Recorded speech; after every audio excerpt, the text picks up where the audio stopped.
Знаете, каждый раз, когда человек в жизни сталкивается с какими-то серьезными проблемами, то хочется сразу поныть. Хочется поныть, пожалеть самого себя. Бедный ты, бедный. Несчастный ты, несчастный. Или обидеться на весь мир и поорать. Поорать в порыве гнева и агрессии.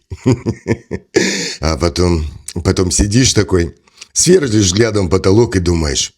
Думаешь, что твоя жизнь не имеет никакого смысла. Ты сидишь и думаешь, так, у меня депрессия. Или я что-то я застрял. Ты думаешь, что ты – это песчинка в этой бесконечной реальности проблем. А на самом деле любая проблема, которая тебя не убила, это просто жизненный урок.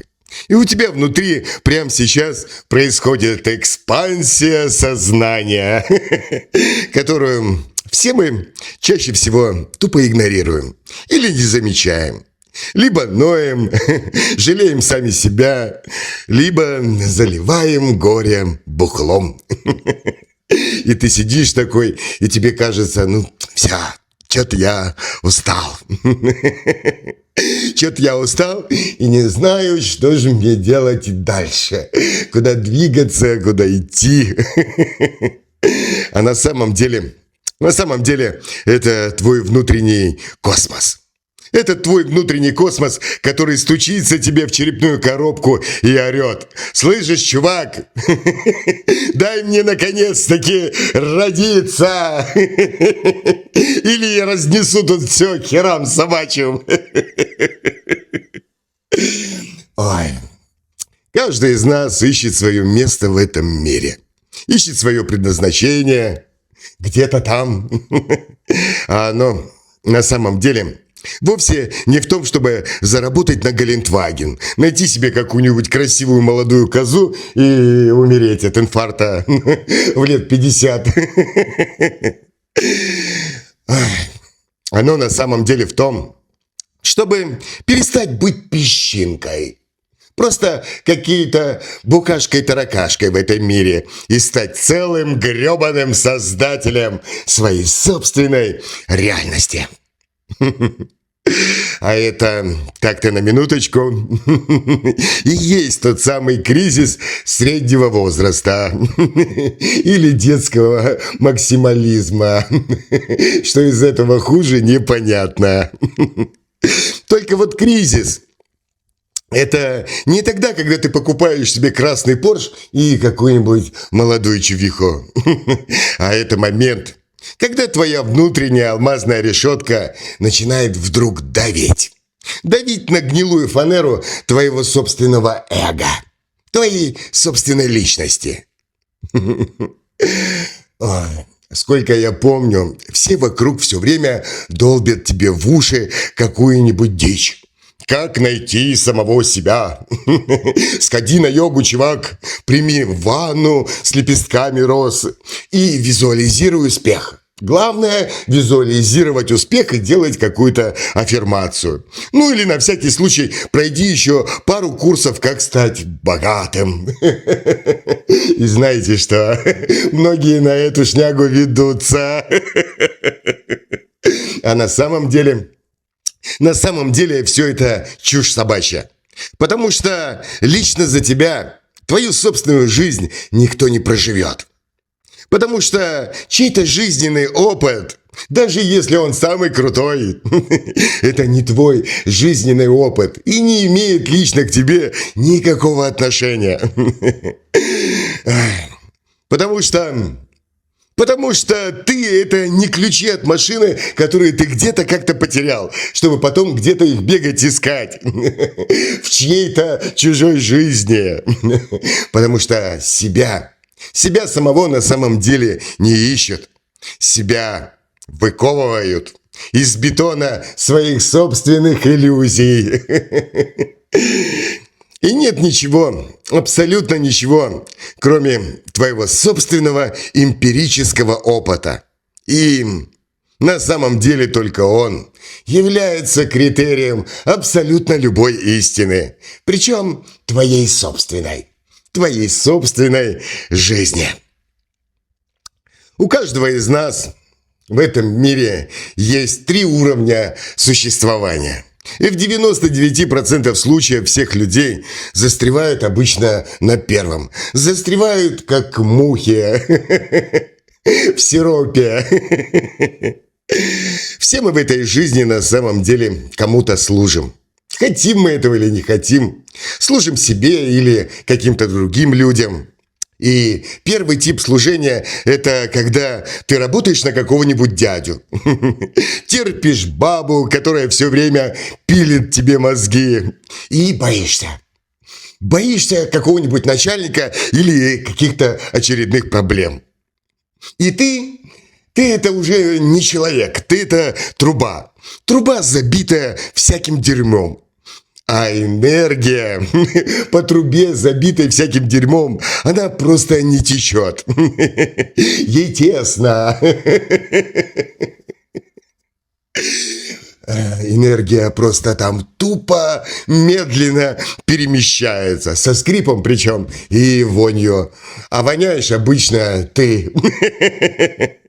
А итог? Итог всегда один и тот же. Ты всегда уставший, злой и вечно чем-то недовольный. Второй тип служения – это когда ты врубился. Ты наконец-таки все понял. Вау-вау-вау! Ты понял, в чем твой кайф. И ты прешь вперед, несмотря ни на что. Что бы с тобой ни происходило, ты прешь вперед, как танк. И ты это дерево. Ты это дерево, которое тянется к солнцу.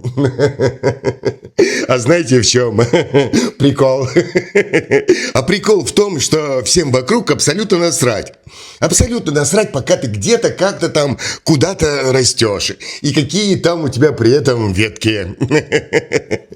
Потому что ты становишься интересен окружающим тебя людям только тогда, когда ты вырастаешь. И сразу всем от тебя что-то нужно. Ну, а пока ты растешь, что с тебя взять? А третий вид служения – это высший пилотаж. Это служение потоку. Это когда твое эго, твои личные желания, амбиции, они вдруг исчезают. Исчезают, и остается только чистая воля Творца, которая льется через твои собственные руки. И ты больше не делаешь никакой бизнес.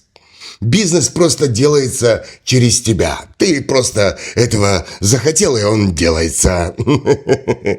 Ты не любишь какую-то там где-то женщину, потому что Бог любит через тебя, через твои глаза эту женщину.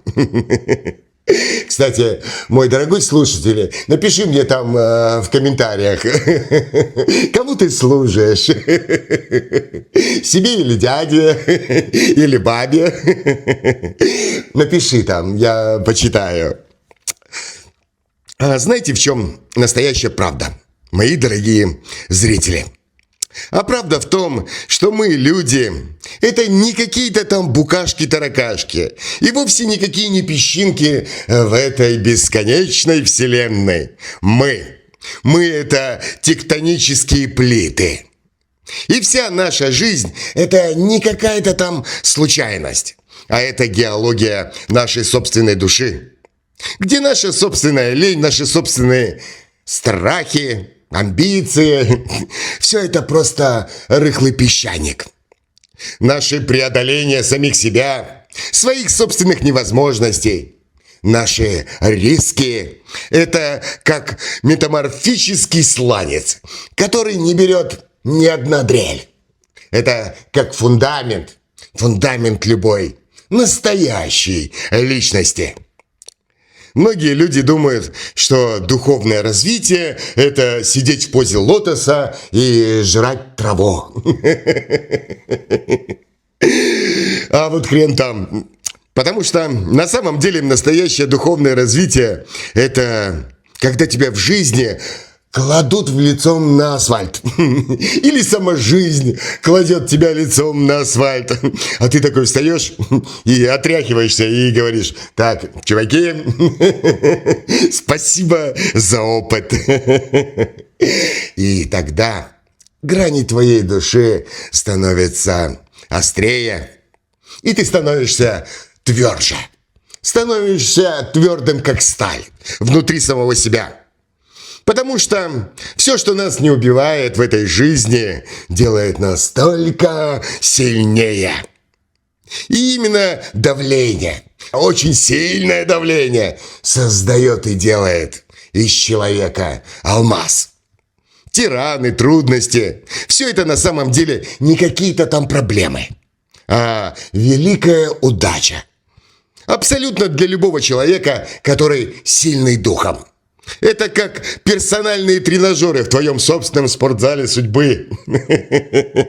И именно они создают напряжение, чтобы ты, истинный светоносец, наконец-таки нашел выход из любой сложившейся ситуации, из любой проблемы и стал сильнее. Кстати, дорогой мой зритель, если ты сейчас сидишь и чувствуешь, как внутри тебя просыпается не какой-то там нытик, зависающий на жалости по отношению к самому себе, а вулкан, которому похер на мнение окружающих, тогда вон там пальни по колокольчику. Здесь у нас братство проснувшихся, а не кружок кройки и шитья. Так что подписывайся, потому что дальше будет интереснее. И знаете, что самое интересное? Чем глубже ты погружаешься в свою собственную уникальную боль, в свой собственный уникальный дар, тем ближе ты к Богу, тем ближе ты к Абсолюту, тем ближе ты к осознанию самого себя, кем ты являешься на самом деле. Глупо было бы думать, что, чтобы стать ближе к Богу, нужно слиться с какой-то там серой массой, слиться с толпой. Потому что, чтобы стать осью вращения, вокруг которой вращается весь этот мир, для начала нужно нащупать свой личный, может быть, стрёмный, никому непонятный внутренний стержень. И только тогда весь этот мир начнет вращаться вокруг него.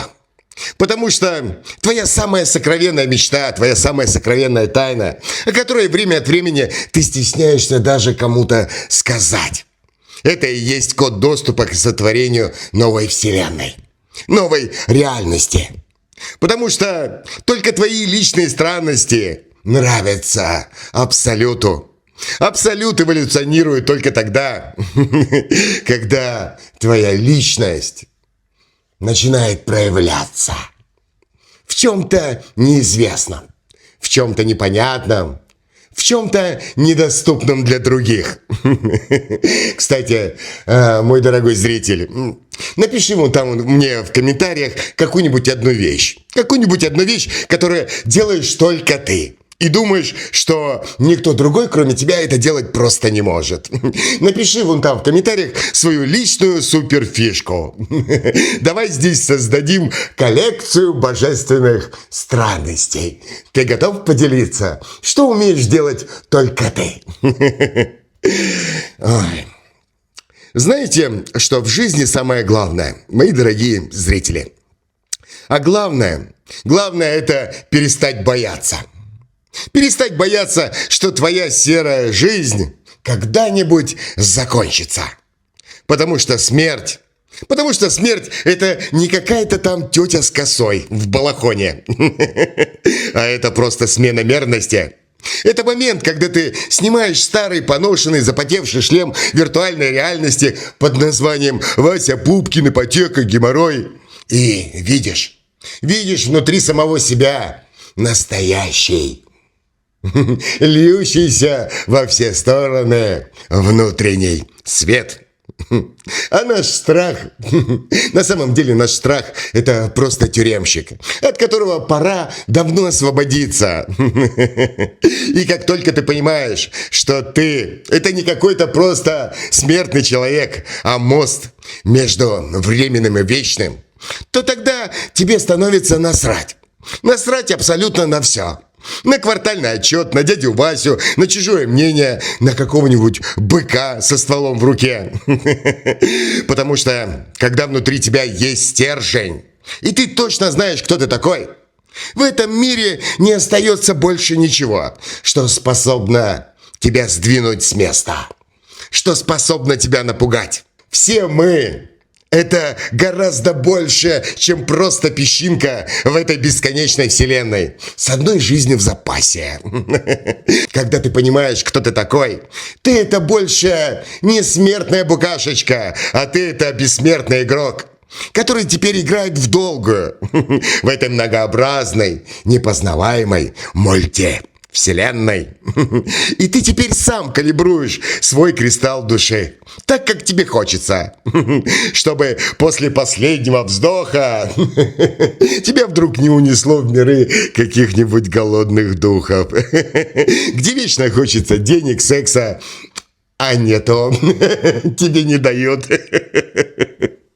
Ну а там впереди тебя ждут приключения и объятия ясного света, твоего собственного сознания. И это на самом деле и есть конечная цель жизни человека. Не конец какой-то там жизни, а ее бесконечное начало, ее бесконечная экспансия в миллиардах миров.